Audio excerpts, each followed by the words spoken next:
dites à mon épouse et à mes enfants que je n'ai pas trahi.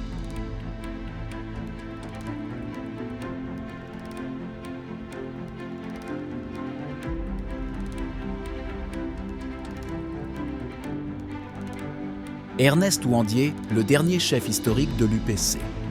Né en 1924 à Badoumla et mort fusillé le 15 janvier 1971 à Bafoussam sous le régime d'Amadou Ahidjo, Ernest Ouandié est l'une des figures emblématiques de la lutte pour l'indépendance du Cameroun.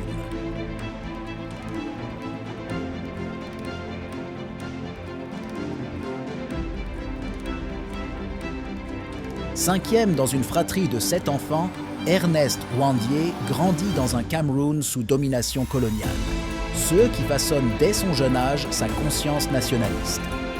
En 1927, alors qu'il n'est âgé que de 3 ans, son père est astreint pendant 2 ans aux travaux forcés dans les plantations de café appartenant aux colons français, non loin de Bafang, à Jimbong, localité située dans l'actuel arrondissement de Keken. Scolarisé à l'école publique de Bafoussam au quartier Famla en 1933, puis à l'école régionale de Tchang en 1937. Il est reçu au certificat d'études primaires élémentaires, ainsi qu'au concours d'entrée à l'école primaire supérieure de Yaoundé en 1940 où il obtient le diplôme des moniteurs indigènes. Militant de l'Union des syndicats confédérés du Cameroun, l'USCC, il est indexé par l'administration coloniale comme activiste et agitateur. Par ce truchement du syndicalisme, il adhère à l'UPC. Lors du congrès des ECA en 1952, il devient vice-président chargé de l'organisation et responsable des organes de presse, dont La Voix du Cameroun. Enseignant dans le secteur public, la carrière d'Ernest Ouandié est marquée par d'innombrables affectations dites disciplinaires, en réalité à caractère politique. Ainsi, en 11 ans, il connaît 7 affectations. De 1944 à 1948, il enseigne à EDA. Le 7 octobre 1948, il est affecté à Djang. Le 6 novembre 1948 à Douala comme directeur de l'école publique du quartier New Bell Bamileke. En septembre 1953, il est affecté à Doumé, puis à Yoko où il saisit l'opportunité pour implanter l'UPC dans le BAM. En décembre 1954, il est affecté à Batouri, puis à Bertoua.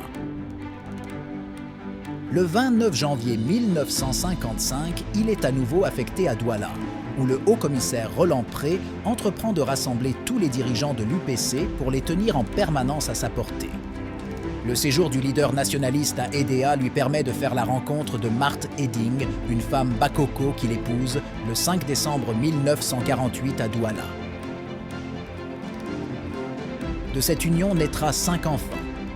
Au cours d'une grande rencontre à la salle de fête d'Akwa, en début d'année 1955, Ernest Ouandié s'attire beaucoup de sympathie par ses prises de position contre Léopold Sédar Senghor, qui tentait, à l'instigation de l'administration coloniale, de convaincre les Camerounais d'abandonner la revendication indépendantiste. Les émeutes de mai 1955 furent un prétexte pour l'administration coloniale française de signer l'interdiction de l'UPC.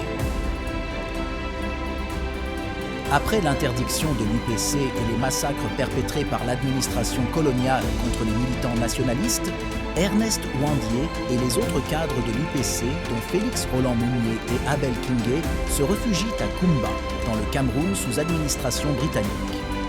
En 1961, de retour d'exil, le leader nationaliste s'installe dans le maquis et essaye de mener le combat contre le régime fantoche de Yaoundé et le néocolonialisme. Il s'engage dans une guerre sans véritable moyens matériels et financiers. Il résiste néanmoins 10 ans de suite comme chef guérilleros jusqu'à son arrestation à la fin de l'année 1970 par les autorités postcoloniales.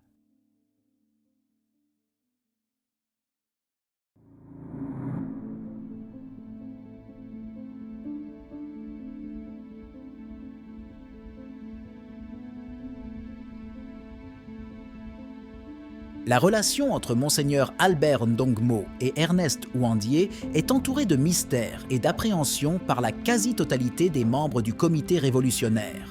En 1965, avec l'autorisation du président Amadou Ahidjo, Monseigneur Albert Ndongmo rencontre Ernest Ouandié pour étudier les conditions de sa reddition.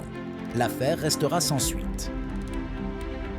Lorsque l'étau se resserre autour du maquis, le prélat convainc Ernest Ouandié de sortir du maquis et qu'il organisera son repli tactique à l'étranger en lui fournissant un passeport. L'évêque n'est plus jamais revenu sur les lieux de leurs échanges. C'est en ces lieux le 20 et 1 août 1970 que Ernest Ouandié est arrêté. Suivra un simulacre de procès, où les droits de la défense seront bafoués. François Mitterrand, l'avocat d'Ernest Ouandié, se voit refuser l'accès au territoire camerounais par le président Amadou Ahidjo.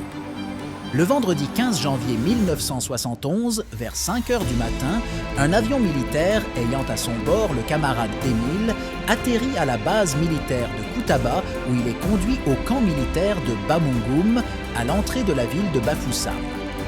Il est exécuté avec ses camarades Raphaël Potsong et Gabriel Tabou.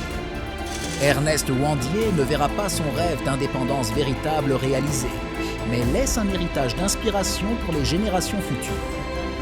La dernière personne qui converse avec le condamné n'est autre que son confesseur, le curé de la paroisse de Tamja, l'abbé André Wunki, qu'Ernest Ouandié charge de transmettre au président Ahmadou Ahidjo le message suivant.